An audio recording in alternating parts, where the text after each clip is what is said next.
அட கடவுளே, உதவி செஞ்சவருக்கு இப்படியா நடக்கணும்?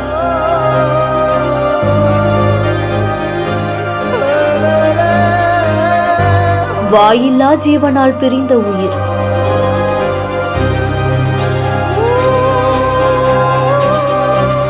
உத்தரப்பிரதேச மாநிலத்துல பிரஜேஷ் சோலாங்கி அப்படிங்கிறவர் வாழ்ந்துட்டு வராரு. இவரு மாநில அளவிலான கபடி வீரர் அப்படின்னு சொல்லப்படுது.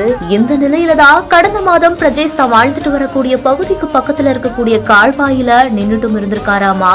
அப்போ அவர் பக்கத்துல நின்னுட்டு இருந்த நாய்க்குட்டி ஒண்ணு தடுமாறி கால்வாயில விழுந்ததாகவும் சொல்லப்படுது. உடனடியா பிரஜேஷ் அந்த கால்வாயில குதிச்சு அந்த நாய்க்குட்டியை காப்பாற்றவும் ட்ரை பண்ணிருக்காரு. அந்த சமயத்துலதான் அந்த நாய்க்குட்டி அவரை கடிச்சதாகவும் சொல்லப்படுது. அந்த நாய்க்குட்டி கடிச்சு அவர் தடுப்பூசி போடாம இருந்ததால பல நாட்களுக்கு அப்புறமா அவருக்கு ராபிஸ் நோய் வந்ததாகவும் சொல்லப்படுது. தடுப்பூசி போடாம இருந்ததால ராபிஸ் தொற்று முற்றிய நிலைமையில பாதிக்கப்பட்டவர் படுத்த படுக்கையில துடிதுடித்து பரிதாபமா உயிரிழந்த சம்பவம் பெரும் சோகத்தை ஏற்படுத்தியிருக்கு.